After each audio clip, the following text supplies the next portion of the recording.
quick. Let me look at this tweet that I had earlier. Where is that? If I can get to it. Bob Wino says DP Ruto is a political genius. Watch this space. You shall see what he will do.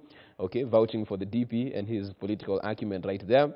One more tweet before we get back to it. Titus Otieno says, in this life, obstacles supersede success, and the last laughter is better than the first one. Watch this space. DP Ruto akona mambo. Okay, a bit of, people coming in to vouch for the DP and his political acumen, right? Keep your tweets coming in at K24 TV. You can also WhatsApp us. The WhatsApp number will be scrolling at the bottom of your screen. We'll be looking at that in just a bit. Front page of the Daily Nation, there's no stopping me. Ruto declares, Deputy President asserts he will continue touring the country to launch projects only 2 days after President Kenyatta said he would personally undertake the task because those he had entrusted with the role had, quote-unquote, betrayed him. Edward, who was he talking about? Who betrayed the president? Because as we look at it right now, the role of overseeing the big four is not even the DPs, it's CS Matiangis. Absolutely. So who's betraying the president? And I find that that line that has been thrown out there, that there is a perceived level of betrayal. There is an acrimony that is brewing between the two of them. I just find that all, just a facade. Because really, what are we supposed to be talking about the relationship of president and a deputy president? Do we see that in other countries? You show me one country where the president is bickering with the deputy president, really. So at what expense do we have to concentrate all these acres of coverage in media about this kind of relationship? Granted that they might have their own personal differences that may appear once in a while. But what we should focus mostly, for me, is the president is right now conjoined together. So if they are to deliver projects, then they're supposed to be providing leadership to cabinet. We are dealing with heavy issues in this country. As it is right now, we're going through a budget process that is being led by Treasury. We are talking about the next level of, progress in terms of the projects that have been launched, the debt issue. Do we have time, really, to be honest, about talking about a betrayal of sorts? Votes have not yet been counted. Even we have not even reconstituted IEBC. So this betrayal is coming for whose benefit? Right. So I am standing away from this conversation and saying that the president and the deputy president needs to lock themselves as they did last week and just come back to the public and say, we are moving forward. The country is supposed to be moving forward. We are dealing with the issues of governance, not necessarily to do anything with their personal fallouts. Right. Nerima, I'll come to you because we're looking at it from a scenario where the DP is essentially the principal assistant to the president. When it comes to matters development, when it comes to matters big four, he's not taking the lead on that. Someone else is running point as far as coordinating activities, getting reports on how this is moving forward, this being CS Matiang'i. How does this affect the role of the success of the big four and where it ends up finally? It does. It affects his role mainly because even when CS Matiang'i received that role, a lot of us were wondering why. What's the point of the deputy president's role then? Because they did enter government on one ticket. Technically, people voted for Uhuru Kenyatta, and his assistant or someone who was supposed to be by his side was Deputy President William Ruto. He didn't have his own ticket, so they came in together. Right. And that's why the conversation mainly tends to gravitate toward their relationship because they came into politics as one. So it is a union. But then even when we look at the role that he's to play, what else is he supposed to do? If he's not traveling and launching projects and things like that, and talking about development, which is the big four, what else is he supposed to do? Because now the cabinet secretaries meet with the CS. I think it's still weekly when they began. And he's the one who's to follow up with them in terms of their reports. Until now, he has even received the title Super CS. And when we're talking about official events, where we cannot forget the fact that even when BBI was in Kisii, it is CS Matiang'i who was there to officiate the function. What does that mean? And what signals are they trying to portray? Right. So it's almost as though they come hand in hand. When we look at the structure of our government, it is the DP who's supposed to be under the president. But right now, the role that CS Matiang'i is playing, they almost appear to be on the same level. But that's not even our governance structure. Right. So it does bring a lot of complications because government is big on protocol. It is big on protocol. People can actually stop a meeting because protocol was missed as to how someone was invited to speak, if someone is to speak last, if someone is to speak first. So if we're talking about speaking, that means that somebody's role is also part of protocol. And it becomes a little bit complicated for him as well, because here you are, you're supposed to be in a position of power and influence. But if you have no constituent to maneuver and delegate those powers, you're almost in this state of limbo, of powerlessness, and you must look like you're doing something. Right. Otherwise, what are you doing in government? Right. You can't be looking like you're just waking up every day.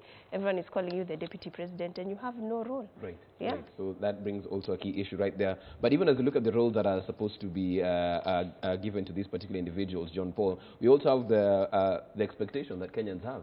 You told us about affordable housing. You told us about healthcare. You told us about manufacturing. We want to see more of that. Yet what you are seeing is this bickering going on, and you know, talks of betrayal left, right, and center. What happens to the development that we want to see at the end of the day? Thank you. I don't know why we are so obsessed with this word betrayal, and I'll still repeat that to me, let's not talk about betrayal, because no one has come out clearly and said that I'll not support. So let's put that aside. Secondly, if you look at the delivery of what was declared, how does that pan out in 2 years? You know, the big four agenda, or even bringing in the super CS Matiang'i, I think to me that never stopped the DP from discharging his duties constitutionally, because he's mandated to do all these things. Secondly, the way Nerima said, I think he deputizes the president. So when the president came out and said that I'll be coming to launch this project because those that I've been sending have not been maybe doing as of my wish. Is he referring to DP Ruto? We are not sure. Is he referring to CS Matiang'i? Maybe even the county commissioners? Maybe. So let us not draw a lot of conclusions on this. To me, I will still insist that the two, maybe it's just a misunderstanding, but it should not bring us into all this. The Kenyans should not be embroiled on all these fights between the two. Right. Yes, yes. We're coming to it, Dennis, from a time when you look at the country economically speaking, rather, things could be much better. We're seeing for the first time in a very long time foreign direct investment going to Ethiopia and Uganda more than is coming to Kenya. That's an issue. The debt ceiling, of course, is something we've been speaking about for quite a while. Unemployment is also a key issue of the day. Who's supposed to be talking about that right here when you see what's going on? Because this is what we want to see more of, not talking about who has betrayed who or what's going on where, but we want to see where the youth going to get jobs from.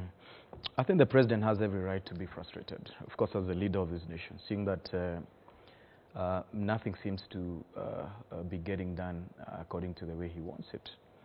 And of course, if you look at his reference, then absolutely that cannot be the deputy president. So who is the blame squarely lies on his cabinet, because he has changed his cabinet more than ever. He has told off his cabinet in public. He has been frustrated by his cabinet. Even if you look at integral matters like the food pillar, I mean, 3/4 of the country is currently ravaged. The CS, who is new, came and told us some stuff. You know, that he's now the Rambo, he's going to destroy all those things. The swarms keep on coming in. They keep on getting deeper and deeper and deeper. If I was the president, I'll be absolutely frustrated. You know, and you know, if you look at matters of development, we have the national government, we have, you know, we have matters of development projects within the central government, we have the county governments, you know, and we have other development partners. And if you look at DP, he's very good with working with other leaders, because you see him launching CDF projects that he has helped the MPs go through. You see him even launching projects that are county projects and whatever it is, even though some people have tried to shut him from the central government projects thereabout. The truth of the matter is that the president knows his time is running out. The other issue is that politics and this BBI thing and handshake, some people before have tried to make his governance impossible. And I believe that's why he had to shake hands. But out of shaking hands, another big five came in. And you know, and he had to bring other people in government, and he had also to look at succession politics. So you can imagine the president's plate is full. He has tried to restructure his cabinet so that he has an arrow head, you know, the super CS, but still things are not moving through. You know, Kenyans are getting frustrated by the day. our socio-economic status is dipping and dipping and dipping at the end of the day. He got an economy from President Kibaki that was it was at 8%. You know, it was super soaring. And you know, I remember him blaming Prime Minister Raila, the fact that he came and dipped it after the handshake. But the truth of the fact is that we are not where we should be. And we have very little time because, to be absolutely honest, if you look at we are in 2020, 2021 will be the year of advanced politics. He has possibly this year to actualize his Big Four. Principally, from a political standpoint, Big Four has been muted because now we are talking about changing governments, the government system. We are talking about having a referendum. You understand? Other other matters have become much more central than the issue of development. So, will the president's hard and soft legacy be BBI, or will it be the Big Four? What about the bread and butter issues of Wanjiku? Because BBI is not going to resolve that. A referendum is going to resolve. The more we go into heightened politics at the end of the day, the further our economy sinks. The further the political class loses sight of the fact that Wanjiku has lost dignity, or even having a meal. Paying school, CBC is mad expensive, you know, at the end of the day. So I think the president needs to refocus. And that's what he needs to do. Kill this BBI thing. It's not important to the nation. And focus on your Big Four agenda. Even if you actualize two, there will be a legacy for you to be proud of. Edward, let's switch gears and talk about the BBI. Because it seems like every single weekend we shall be treated to a political rally in different regions talking about this particular issue. And let's look at it from a point of view, yes, on one hand we had the Building Bridges initiative that's happening, but on the other we had people who are trying to get to this particular event and the matatu, the vehicle they're using, overturned because of the road they were using. And some people talking about the fact that shouldn't the government focus on building actual bridges, actual development on the ground, and this ideological thing that we're talking about that has now become the politicians' way to gain popularity to be put to the back burner once and for all, because it seems like every single weekend this is what we'll be seeing in every single region until the country is fully traversed. Unfortunately, so it's not that our politicians don't know. We have some of the best dedicated politicians. We have some of the best dedicated technocrats in government. It's not that government is lacking reason and wisdom and counsel. It is just that they choose to go a direction which does not necessarily profit anyone but themselves. And so there's a concern about the heightened level of underdevelopment and stagnation for development. And the only way to, you know, puncture the level of desperation in the country is to get this kind of distraction, to get this kind of deflection, you know, so that you have like more or less like the biblical scapegoat. Do you feel BBI, yeah, it just becomes the scapegoat, you know, saddled with all the problems of Kenyans so that to deflect attention. But ideally, we should not be talking about it. As we say, we have better things to do as a country. Our competitiveness is dipping as a country. You know, in Rwanda, they have now a saying that says, we are cutting down our policy process, our policy budget, because Kenya has already developed the policies. We just come and implement. Mm-hmm. So really what is happening is that the kind of, you know, grace and prestige we had in the past is no longer going to be there. Countries are taking shape. And then meanwhile here in country, what are we talking about? We are talking about a BBI of sorts, which is just talking about things which can be implemented by the PS, by the accounting officer at any kind of ministry, and we do not need to have that kind of conversation at a national level. Granted, you'd say, you know, the constitution is running its course and you need to fix here and there issues. They can be fixed in parliament. You do not need a certain process like a referendum of sorts. But granted that they want to go that direction, what are we telling them back? And you can see how the format of the conversation is. And I was challenging myself and saying, someone needs to go out and do an exit poll from these BBI meetings and ask every citizen who is coming, or 1 out of 5 of the citizens who are coming out of these BBI meetings, what did they hear? Did they get their voice heard? Do they have any kind of concern that was raised and not met? You realize that a lot of the people who are gravitating towards the BBI train are just excited about the politicians, but not necessarily because it's going to actually deal with their core issues in terms of their relatives who are unwell in hospital, counties which have not paid suppliers, development which are stalled, factories which are closing down. companies which are actually winding up. They are not dealing with those issues. And so you wonder, when this month Parliament is going to open and come back from recess, what is going to be their primary agenda? They're going now to draw themselves into these camps, two camps, those against, those opposed. It does not help this country. And I hope that Kenyans will one day rise up and say, you know what, we give them the contempt they deserve. We're not going to discuss these BBI meetings. We're not going to attend them. Nerima, even as we talk about the BBI, and I heard you give a very loud sigh as we got to this particular topic, but if there's one thing the president has proven severally that he is resolute on, is that he will unite Kenyans. And he said that severally in different fora, that if there's one thing he's hell-bent on making sure he does by the time he leaves office, is uniting Kenyans. And it seems like the one vehicle he shall use to unite these Kenyans is the BBI. What does he expect once he leaves? Because as we see with every place it goes, there's a bit of acrimony that goes in there. There's more political shouting than there is actual discussion and consultation. If you were in the president's shoes, how does he feel that by the time he's leaving office in 2022, this BBI will have united Kenyans, if there's anything to go by from what you've seen so far? Tough question. The reason why I sighed is because I do feel that when it comes to the BBI, we are being forced to have the conversation. It's not necessarily Do we not want it? inclusive. I think in the beginning we did, when it was about uniting Kenyans. But there's an article I was just skimming through by James Barker in The Star, and he wrote a brilliant article, and he's calling it the BBI divide. And the fact that now there's a tussle for regional kingpins. When you're seeing individuals concerned about who's going to lead the conversation in particular areas. And so when you see that, there's now divide within the tribes, which is going against what BBI was supposed to do in the first place. So for those of us who are keen, we should be concerned that it's a politically driven process.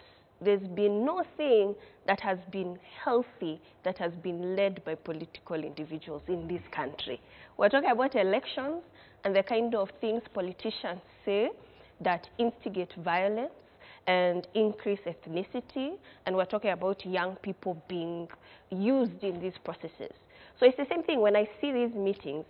Do not even see young people on that podium sharing their views. There's no sensitization. There's no explaining of recommendations and what the public feel about those particular issues. So there's a lot of listening done by the public and a lot of speaking done by politicians.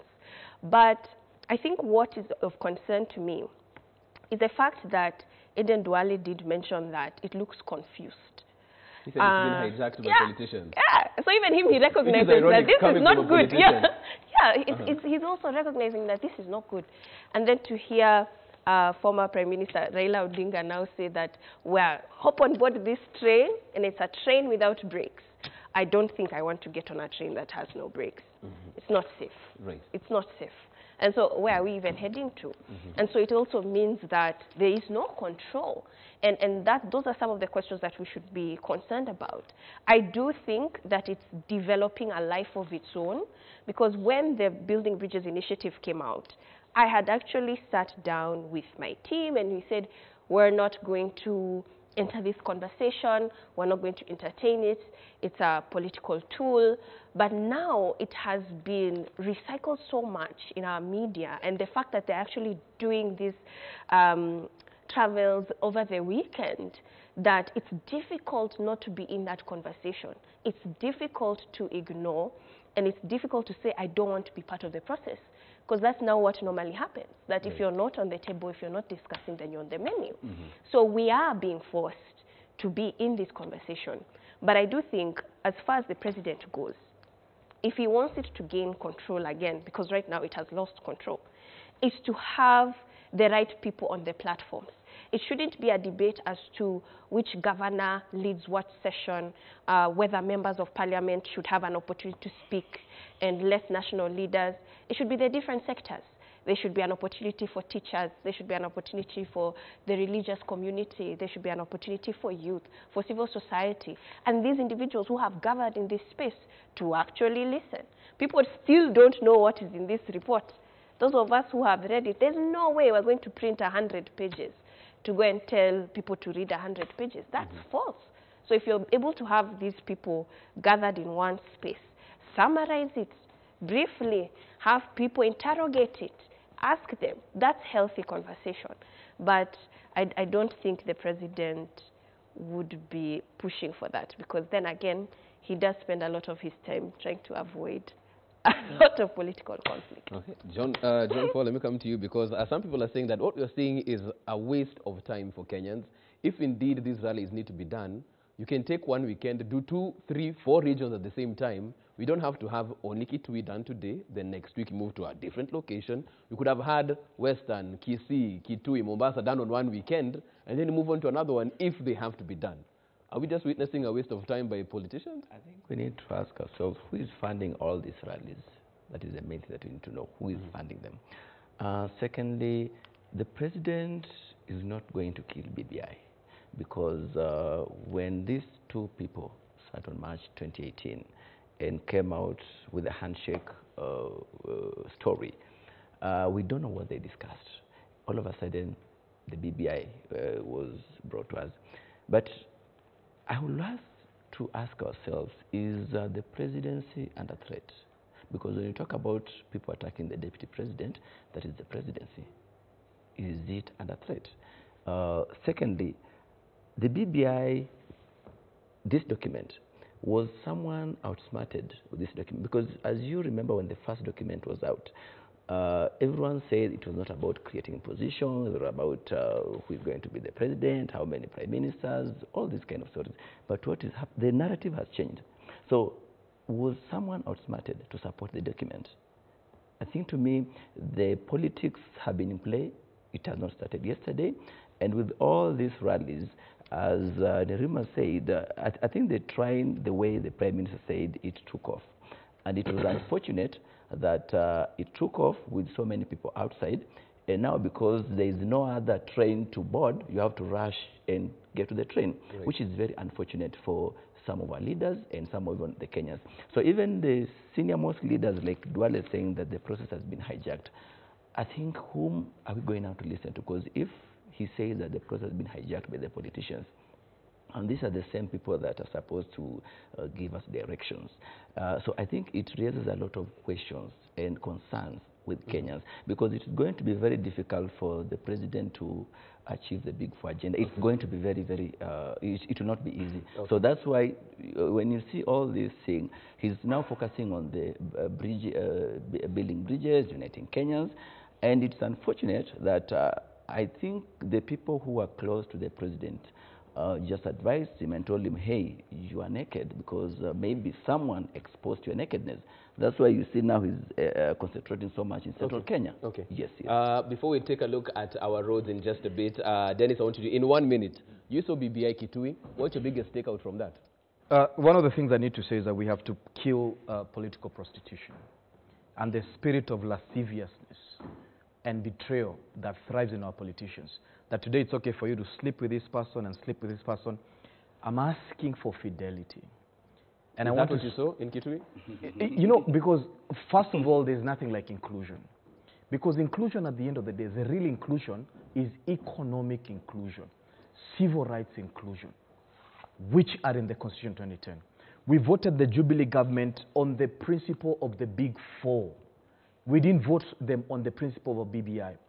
We want to ask the president, please focus on the Big Four. Kill the BBI. Because BBI to us, Wanjiko, is betrayal. We never voted for it. It's not a Wanjiko-led initiative. And at the end of the day, true peace is justice and economic inclusion. That is what we need to do. Don't move around with those politicians with lascivious spirit, that it is okay for them to sleep here and sleep here. Please practice fidelity in your party. And let me tell you what, the most hardworking politician I know today is the deputy president. Make him your spearhead. Make him your spearhead. Forget about these other defaultive marriage. It's very interesting how Dennis Tumbi has become the deputy president's defender #1. Will be it is okay. The person that can save his legacy. The person that can save his legacy. And I repeat again, the person that will save President Kenyatta's legacy is Deputy President William Okay, Ruto. we'd love your views on this as well. You can tweet us at K24 TV. You can also SMS us on 21222 or WhatsApp us that as well. We also want to get to know how the roads are looking, so please be our eyes and ears wherever you are. Let us know if there's any accident or incident people should avoid. We take a look at that right here. Shiko has all of that. Which roads should people avoid at a couple of minutes to 7? Well, just by looking at this map, it looks like it's a nightmare getting into the CBD, Jeff. But let me just start things off from right here at Museum and make my way to Mombasa Road, because that is a major route that we have to take a look at every morning. And look at this. When you actually do see red lines on your screen, it's a huge indicator that traffic is already bumper to bumper. And look at this. As you approach from South Sea to Nyayo Stadium, it moves from a light red into a deep red, meaning that you may have to exercise a little bit of patience, but it does open up, as would be expected, traffic lights perhaps operating, or we do have traffic police on location. So we're hoping that they will be able to actually clear that as soon as possible. Here we are on Mombasa Road. And here we are at Imara Daima. And we always like to start off things from around here, around City Cabanas, because, you know, this is a major turning, because it does, of course, lead into Southfield and into the bypass. But as you can see, not looking too bad at this particular time as far as Imara Daima is concerned. And, of course, traffic going in and out of the station. Here we are at Taj Mahal, and I'm just going to use this route very quickly to try and get us to Thika Road. And here we are on Outer Ring, another major route that we tend to monitor every single morning, because as history would have it, Outer Ring has been known to be notorious at this time of day. But surprisingly, look at this, it does look absolutely amazing. I'm loving how it's looking. Nothing major to report as far as Outer Ring is concerned. And look at that, it is moving quite well.